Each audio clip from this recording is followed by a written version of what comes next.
Doctor அறிவு திறன் குறைபாடுனால மனநோய் வராதுன்னு சொன்னீங்க. ஆனால் அவங்களுக்கு இந்த நடத்தை கோளாறு வரும்ன்றதை பற்றி சொன்னீங்க. அப்படின்னு என்ன டாக்டர்?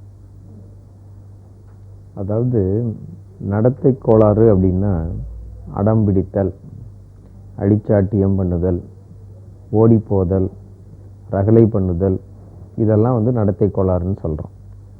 இப்போ ஒரு குழந்தைய படிக்க முடியல, அவசியம் நீ படிச்சே தீரணும், அதுக்காக ஒரு பியூனிட்டிவ் வாதியார், நல்ல தண்டனை கொடுக்கக்கூடிய ஒரு ஆசிரியர் நியமிக்கிறீங்க, நீங்களே தண்டனை கொடுக்குறீங்க, படித்ததான் ஆகணும்னு உட்கார வைக்கிறீங்க. அவன் என்ன பண்ணுவான்?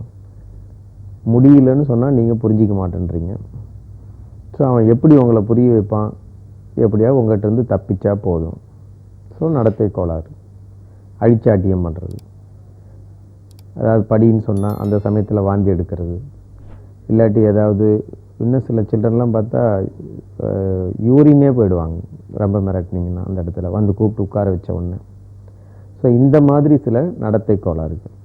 ரொம்ப ப்ரெஷர் பண்ணிங்கன்னா ஓடி போயிடுறது, பொய் சொல்கிறது, இன்னும் தேவையில்லாத விஷயங்களை கற்றுக்கிட்டு அதை பயன்படுத்துறது.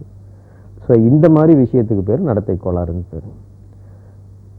பேரண்ட்ஸும் என்ன பண்ணுவாங்க அப்படின்னா, இவன் படிக்கலை அப்படின்றத விட அந்த நடத்தை கோளாறுக்கு முக்கியத்துவம் கொடுக்க ஆரம்பிச்சிருவாங்க.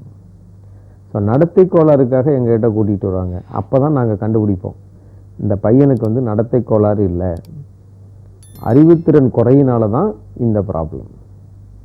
நீங்கள் இன்னும் சில பேர் பார்க்கலாம், பள்ளிக்கூடத்திலேயே கூட ரொம்ப ரகலை பண்ணுற சில்ட்ரன் பார்த்திங்கன்னா படிப்பு கம்மியாக இருக்கும். அவனால் படிக்க முடியல, ஏதாவது ஒரு வகையில் முக்கியத்துவம் தேடி ஆகணும், இல்லை ஏதாவது ஒரு வகையில் கவனத்தை திருப்பி ஆகணும். அதனால் அவன் என்ன பண்ணுறான்?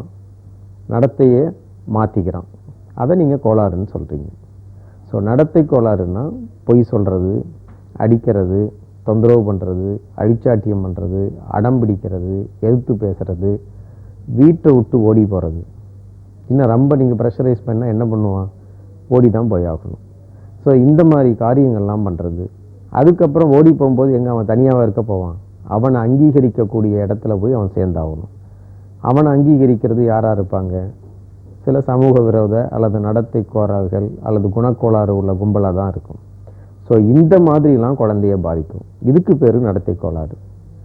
இதை நாங்கள் என்ன சொல்லுவோம்னா mental retardation with behaviour problems. இந்த பிஹேவியர் ப்ராப்ளம்ஸ் எதனாலன்னா தேவையில்லாத டிமாண்டு போடுறதுனால, அந்த டிமாண்டை மீட் அவுட் பண்ண முடியாதனால தான் அந்த குழந்தை அந்த நடத்தையை வெளிப்படுத்துது. இது பெண் குழந்தைங்களில் இன்னும் அதிகம். சில சமயத்தில் அதிகமாக சாப்பிடும், ரொம்ப அமைதியாக உட்காந்துக்கிட்டு இருக்கும், குளிக்காது, ட்ரெஸ் பண்ணாது, இல்லை ட்ரெஸ் பண்ண சொன்னால் அடம் பிடிக்கும், இந்த ட்ரெஸ் வேண்டாம், அந்த ட்ரெஸ் வேண்டாம், இந்த புஸ்தகம் வேண்டாம், அந்த நோட்டு வேண்டாம், இந்த பை வேண்டாம், எதை வாங்கி கொடுத்தாலும் காணா போட்டுட்டு வர்றது, தொலைச்சிட்டு வர்றது. வேணா இருந்தால் தானே எழுத சொல்லுவீங்க, நோட்டு இருந்தால் தானே என்ன எழுதுனேன்னு பார்ப்பீங்க, அதையே விட்டு வந்துட்டா, இந்த மாதிரிலாம் பண்ணுறது. ஸோ இந்த மாதிரி ப்ராப்ளத்துக்கு பேர் தான் நடத்தை கோளாறுன்னு பேர். இதை பெற்றோர்கள் பார்த்திங்கன்னா 6வது படிக்கிறான் 8வது படிக்கிறான்னு கூட்டிகிட்டு வருவாங்க. அவனுக்கு நடத்தை கோளாறுன்னு கூட்டிகிட்டு வருவாங்க. கூட்டிகிட்டு வந்தப்பறம் தான் நீங்கள் டெஸ்ட் பண்ணி பார்த்தீங்கன்னா அறிவுத்திறன் குறையினால தான் இந்த குழந்தை இப்படி இருக்குதே ஒழிய நடத்தை கோளாறு இல்லைன்றது தெரியும். ஸோ இந்த மாதிரி சில நடத்தைகளில் மாறுபாடு இருக்கிறதுனால, நடவடிக்கைகள் வித்தியாசமாக இருக்கிறதுனால இதை நடத்தை கோளாறுன்னு சொல்கிறோம்.